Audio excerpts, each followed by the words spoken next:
നാട്ടിലും മറുനാട്ടിലുമായി ഈ വാരം ട്രെൻഡിംഗ് ആയ ഒരു പിടി വിശേഷങ്ങളുമായി 24news.com അവതരിപ്പിക്കുന്ന ഈ ലോകം ഈ ആഴ്ച എന്ന പരിപാടിയിലേക്ക് ഏവർക്കും സ്വാഗതം.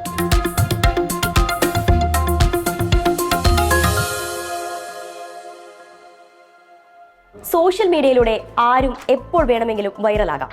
എന്നാൽ ഈ പ്രതിഭാസം കാരണം സാധാരണ ലോകത്തിന് വളരെ കൗതുകമുണ്ടാക്കുന്ന ഒരു പാരലൽ വേൾഡ് കൂടി ഉണ്ടാകുന്നുണ്ട് സൈബർ സ്പേസിൽ. അമൽ ശശികുമാർ തയ്യാറാക്കിയ റിപ്പോർട്ട് കാണാം. നമ്മുടെ സോഷ്യൽ മീഡിയ ഒരു പാരലൽ വേൾഡ് ആണ്. അതിൽ ആറാട്ടണ്ണനും അലിൻജോസ് പെരേരയും നാഗാ സൈരന്ദ്രിയും അടക്കം ഒരു പറ്റം സോഷ്യൽ മീഡിയ സെലിബ്രിറ്റികളെ കാണാൻ സാധിക്കും. അക്കൂട്ടത്തിൽ അവസാനം വന്നു ചേർന്നത് ഒരു പക്ഷേ മഞ്ജുൻ സുനിത കപ്പിളാകും. ക്യാമറയിലേക്ക് നോക്കി കണ്ണുരുട്ടി അവർ പറഞ്ഞ ഡയലോഗുകൾ സോഷ്യൽ മീഡിയ ഏറ്റെടുത്തിരുന്നു. ഇവളെ നോക്കാൻ എനിക്ക് ചങ്കൂറ്റമുണ്ടടാ, ഞാൻ മഞ്ജുവിന്റെ പെണ്ണ, അങ്ങനെ ചിലത്. എപ്പോഴെങ്കിലും ആലോചിച്ചിട്ടുണ്ടോ എന്തുകൊണ്ടാവും ഇങ്ങനെ ഒരു പ്രത്യേകതരം കണ്ടന്റിനെയും ആളുകളെയും നമ്മുടെ ഓഡിയൻസ് കാണുകയും കമന്റ് ഇട്ടും ട്രോൾ ചെയ്തും പ്രോത്സാഹിപ്പിക്കുകയും ചെയ്യുന്നത് എന്ന്? ഒന്നാമത്തെ കാരണം, നമ്മൾ സോഷ്യൽ മീഡിയയിൽ കാണുന്ന ഭൂരിഭാഗം കണ്ടന്റുകളും ലക്ഷക്കണക്കിനും കോടിക്കണക്കിനും വരുന്ന കാഴ്ചക്കാരെ പ്രതിനിധീകരിക്കുന്നില്ല എന്നതാണ്. മറിച്ച് അതൊരു തരം ഫാന്റസിയാണ്. അവരുടെ രൂപം, വസ്ത്രധാരണം, സാമ്പത്തിക സ്ഥിതി അവയൊക്കെ താരതമ്യേന അല്പം ഓവർ ദ ടോപ്പാണ്. അതിന്റെ ഇടയിൽ വളരെ റോയായ, മുഖംമൂടിയില്ലാത്ത, പോളിഷ്ഡ് അല്ലാത്ത, മനസ്സിലാക്കാൻ എളുപ്പമുള്ള, നമ്മളെക്കാൾ റിയൽ ആയ ആളുകളെ കാണുമ്പോഴുള്ള ഫ്രഷ്നെസ്. മറ്റൊന്ന് മലയാളിയുടെ സുപ്പീരിയർ മൈൻഡ് സെറ്റ് ആണെന്ന് പറയാം. തന്റെ സംസ്ഥാനത്ത് ജീവിക്കുന്ന തമിഴനോടും ഹിന്ദി സംസാരിക്കുന്ന അന്യസംസ്ഥാന തൊഴിലാളിയോടും പോലും നമ്മൾ ചിലപ്പോഴെങ്കിലും വെച്ച് പുലർത്താറുള്ള സുപ്പീരിയറിറ്റി കോംപ്ലക്സിന് ആറ്റുനോറ്റ് കിട്ടിയ ഇരകൾ കൂടിയാവാം ഇത്തരം സോഷ്യൽ മീഡിയ സെലിബ്രിറ്റീസ്. തന്നേക്കാൾ മാനുഷിക മര്യാദയിലോ കഴിവുകളിലോ ആശയവിനിമയത്തിലോ രൂപത്തിലോ പെരുമാറ്റത്തിലോ ഒക്കെ താഴ്ന്നു നിൽക്കുന്നുവെന്ന് സ്വയം തോന്നുന്നവരെ കാണുമ്പോഴുള്ള ഒരു ആനന്ദം. സോഷ്യൽ മീഡിയയിൽ ഇതിനുമൊക്കെ ഒരുപാട് മുൻപ് അത്ര സഭ്യമല്ലാത്ത രീതിയിൽ സംസാരിക്കുന്നവരെയൊക്കെ അനാവശ്യ അറ്റൻഷൻ നൽകി വൈറലാക്കുകയും സെലിബ്രിറ്റികളാക്കുകയൊക്കെ ചെയ്തിട്ടുണ്ട്. എങ്കിലും അതിനൊരു കുത്തൊഴുക്കുണ്ടാകാൻ തുടങ്ങിയത് ആറാട്ട് എന്ന സിനിമയുടെ റിലീസ് ദിവസം ഉണ്ടായ ആറാട്ടണ്ണൻ അഥവാ സന്തോഷ് വർക്കി മുതലാണ്. അദ്ദേഹത്തെ ആദ്യം കളിയാക്കിയും മറ്റും ഫേമസ് ആക്കുകയും പിന്നീട് അത്ര ദഹിക്കാത്ത പെരുമാറ്റം ശ്രദ്ധിച്ചപ്പോൾ പൊതുശല്യമാക്കുകയും പിന്നീട് പലവട്ടം കയ്യേറ്റം ചെയ്യുകയും ചെയ്തത് മലയാളികൾ തന്നെയാണ്. പിന്നീട് അതേ പാറ്റേണിൽ പൊതുജന ശ്രദ്ധ പിടിച്ചു പറ്റാൻ അനവധി ആളുകൾ വന്നു.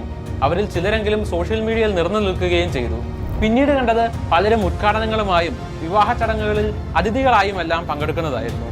ഒറ്റ നോട്ടത്തിൽ വളരെ ഓക്കെ ആയും അവർ ജോലിയെടുത്ത് ജീവിക്കുന്നു എന്നൊക്കെ പറഞ്ഞ് തള്ളിക്കളയാമെങ്കിലും അതിലും ചില പ്രശ്നങ്ങളില്ലേ? അവരെയൊക്കെ പൊതുജനം ഒരു വിനോദ ഉപാധിയായും ചിലപ്പോഴെങ്കിലും ഒബ്ജക്ടിഫൈ ചെയ്തും ഒരു സർക്കസ് കാണുന്നത് പോലെ ചുറ്റും കൂടി നിന്ന് വാപൊത്തി പരിഹസിച്ച് ചിരിച്ചുമൊക്കെയുള്ള വീഡിയോകൾ അടുത്തിടെ ഒരുപാട് കാണാറുണ്ട്.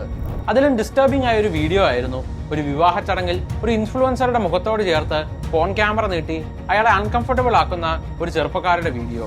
ഇങ്ങനെ ചിലത് കാണുമ്പോൾ അവിടെ കുറ്റക്കാരായി കാണേണ്ടത് ആ പെർട്ടിക്കുലർ ദൃശ്യങ്ങളിലെ ആളുകളെ മാത്രമല്ല, ആരെ, എന്തുകൊണ്ട്, എപ്പോൾ കേൾക്കണം, കാണണം, ശ്രദ്ധ കൊടുത്ത് ഫേമസ് ആക്കണം എന്ന ഒരു തരം മീഡിയ ലിറ്ററസി വളരെ കുറവുള്ള മലയാള സമൂഹത്തെ തന്നെയാണ്. ശരിക്കും നമ്മൾ തന്നെയല്ലേ പലതും ഇവിടം വരെയൊക്കെ കൊണ്ടുവന്നെത്തിച്ചത്? അത് ചിലപ്പോൾ ഒരു ലൈക്ക് ആവാം, ഷെയർ ആവാം, ചീത്ത വിളിച്ചോ പ്രോത്സാഹിപ്പിച്ചോ ഉള്ള ഒരു കമന്റ് ആവാം. സോഷ്യൽ മീഡിയ അൽഗോരിതത്തിന് ജനശ്രദ്ധ എന്നത് മാത്രമാണ് പ്രയോറിറ്റി. അത് ചീത്തവിളിയാണെങ്കിലും ലൈംഗിക ദാരിദ്ര്യത്തെ ഉപയോഗിക്കുന്ന പ്രവർത്തികളാണെങ്കിലും റേജ് ബെറ്റ് അഥവാ ആളുകളെ ദേഷ്യപ്പെടുത്തിക്കൊണ്ട് അവരെ കൊണ്ട് കമന്റ് ചെയ്യിപ്പിച്ച് റീച്ച് ഉണ്ടാക്കുന്ന പ്രവർത്തികളാണെങ്കിലും സോഷ്യൽ മീഡിയ അത് പുഷ് ചെയ്യും. പൊതുജനം മണ്ടന്മാരെന്ന് വിചാരിക്കുന്ന സോകോൾഡ് ഇൻഫ്ലുവൻസർമാർ പൊതുജന ശ്രദ്ധയെ തന്നെ വിറ്റ് കാശാക്കി പൊതുജനത്തെ തന്നെ മണ്ടന്മാരാക്കുകയും ചെയ്യും. അതിന് വളമിടാനും അഗ്നി പകരാനുമാകട്ടെ കുറച്ച് ഓൺലൈൻ മാധ്യമങ്ങളും. പാകിസ്ഥാൻ ക്രിക്കറ്റ് ബോർഡിന്റെ ബഹിഷ്കരണ നാടകം അവസാനിച്ചു. ആരാധകർ ഏറെ കാത്തിരിക്കുന്ന ഇന്ത്യ പാക് മത്സരം നിശ്ചയിച്ച സമയത്തു തന്നെ നടക്കും.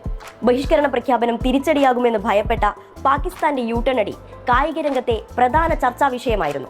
ജയേഷ് കൃഷ്ണൻ തയ്യാറാക്കിയ റിപ്പോർട്ടിലേക്ക്. എന്തെല്ലാം ബഹളമായിരുന്നു! അമ്പും വില്ലും, ബഹിഷ്കരണം, അങ്ങനെ അവസാനം മുട്ടുമടക്കി പാകിസ്ഥാൻ. T20 ലോകകപ്പ് ആരംഭിക്കുന്നതിന് ദിവസങ്ങൾക്ക് മുൻപാണ് ഇന്ത്യയുമായി തങ്ങൾ കളിക്കാനില്ലെന്ന് പാകിസ്ഥാൻ പ്രഖ്യാപിക്കുന്നത്. ബംഗ്ലാദേശിനെ ലോകകപ്പിൽ നിന്ന് പുറത്താക്കിയതിന് പ്രതിഷേധിച്ചാണ് പാകിസ്ഥാൻ ഇന്ത്യയുമായുള്ള മത്സരം ബഹിഷ്കരിച്ചത്.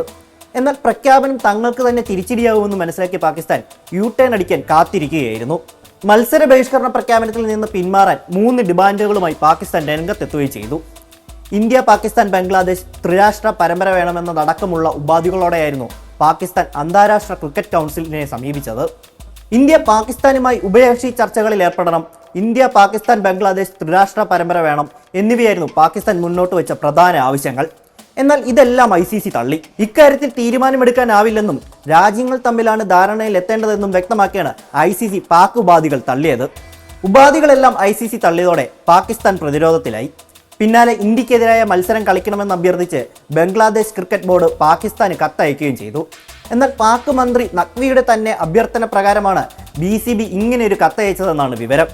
ലാഹോറിലെ ഗദ്ദാഫി സ്റ്റേഡിയത്തിൽ നടന്ന 4 മണിക്കൂറിലേറെ നീണ്ട ചർച്ചയ്ക്കൊടുവിലാണ് ബഹിഷ്കരണ പ്രഖ്യാപനത്തിൽ നിന്ന് പാകിസ്ഥാൻ പിന്മാറിയത്. 2020 ലോകകപ്പിന്റെ നല്ല നടത്തിപ്പിന് സഹകരിക്കുമെന്ന് ഉറപ്പ് ലഭിച്ചതായി ICC അറിയിക്കുകയും ചെയ്തു. അതേസമയം ലോകകപ്പിൽ ഇന്ത്യയിൽ കളിക്കില്ലെന്ന് ബംഗ്ലാദേശിന്റെ നിലപാടിൽ അച്ചടക്ക നടപടി ഉണ്ടാവില്ലെന്നും ICC അറിയിച്ചിട്ടുണ്ട്. ഫെബ്രുവരി 15-ന് ശ്രീലങ്കയിലെ കൊളംബോയിലാണ് ഇന്ത്യ പാക് മത്സരം നടക്കേണ്ടത്. മസ്ക് ഒരു നഗരം നിർമ്മിക്കാൻ പോവുകയാണ്. ഇവിടെയല്ല, അങ്ങ് ചന്ദ്രനിൽ. ചൊവ്വയിൽ നിർമ്മിക്കാനിരുന്ന നഗരമാണ് ചന്ദ്രനിലേക്ക് എത്തിക്കുന്നത്. എന്താണ് മസ്കിന്റെ ഈ പദ്ധതി മാറ്റത്തിന്റെ കാരണമെന്ന് വിശദമാക്കുകയാണ് പൂജ രമേശ്. ചൊവ്വയിലല്ല, പകരം അങ്ങ് ചന്ദ്രനിൽ നഗരം നിർമ്മിക്കും. അതെ, ഭൂമിക്കപ്പുറവും കീഴടക്കാൻ ഒരുങ്ങുകയാണ് എലോൺ മസ്ക്. ചൊവ്വയിൽ മനുഷ്യന് വേണ്ടി ദീർഘകാല വാസസ്ഥലം ഒരുക്കുന്ന പദ്ധതിയായിരുന്നു മസ്കിന്റെ സ്പേസ് എക്സ് ആദ്യം തീരുമാനിച്ചിരുന്നത്. എന്നാൽ ഇതിന് മാറ്റം വരുത്തിക്കൊണ്ടാണ് പുതിയ തീരുമാനം. 10 വർഷത്തിനുള്ളിൽ നിർമ്മാണം പൂർത്തിയാക്കാനാണ് കമ്പനിയുടെ ശ്രമം. ചൊവ്വ എന്ന് പറഞ്ഞു നടന്ന മസ്ക് തന്റെ തീരുമാനം മാറ്റാനും ഒരു കാരണമുണ്ട്. ചന്ദ്രനിലേക്ക് ഓരോ 10 ദിവസം കൂടുമ്പോഴും യാത്ര ചെയ്യാനാകും. 2 ദിവസത്തെ സമയം മാത്രമാണ് ഇതിനാവശ്യമായി വരുന്നത്. എന്നാൽ 26 മാസത്തിൽ ഒരിക്കൽ മാത്രമേ ചൊവ്വയിലേക്ക് യാത്ര ചെയ്യാൻ സാധിക്കൂ. 6 മാസമാണ് ഇതിനായി എടുക്കുന്ന കാലതാമസം. മാത്രമല്ല, മനുഷ്യരാശിയുടെ പുരോഗതിക്കും ഈ ദൗത്യം ഏറെ ഗുണം ചെയ്യുമെന്നാണ് മസ്കിന്റെ വാദം. ഇടയ്ക്കിടയ്ക്ക് ശാസ്ത്രലോകത്തെ ഞെട്ടിച്ചുകൊണ്ട് മസ്ക് രംഗത്തെത്താറുണ്ട്. 2024 തന്നെ ചൊവ്വയിലേക്ക് പറക്കുമെന്ന് മസ്ക് 2016 പറഞ്ഞിരുന്നു. ഇങ്ങനെ ഇപ്പൊ പോകും എന്ന് പറയാറുണ്ടെങ്കിലും ഇതുവരെ പോയിട്ടില്ല. ചന്ദ്രനിലേക്കുള്ള യാത്രയും അതുപോലെയാകുമോ എന്ന ചർച്ചയും സോഷ്യൽ മീഡിയയിൽ നടക്കുന്നുണ്ട്. കാര്യങ്ങൾ ഇങ്ങനെയൊക്കെ ആണെങ്കിലും ചൊവ്വ ദൗത്യത്തിൽ നിന്ന് പിന്മാറിയിട്ടില്ലെന്നും ചന്ദ്രനിലെ വാസസ്ഥലങ്ങളുടെ നിർമ്മാണം പുരോഗമിച്ച് 7 വർഷത്തിനുള്ളിൽ ചൊവ്വയിലെ പണികൾ ആരംഭിക്കുമെന്നുമാണ് മസ്ക് പറയുന്നത്. ചുരുക്കി പറഞ്ഞാൽ, താമസിക്കാൻ നഗരം, ഹണിമൂണിന് ഹോട്ടൽ, അങ്ങനെ മനുഷ്യവാസം ഉറപ്പാക്കുന്നവയെല്ലാം അങ്ങ് ബഹിരാകാശത്തേക്കും എത്തുകയാണ്.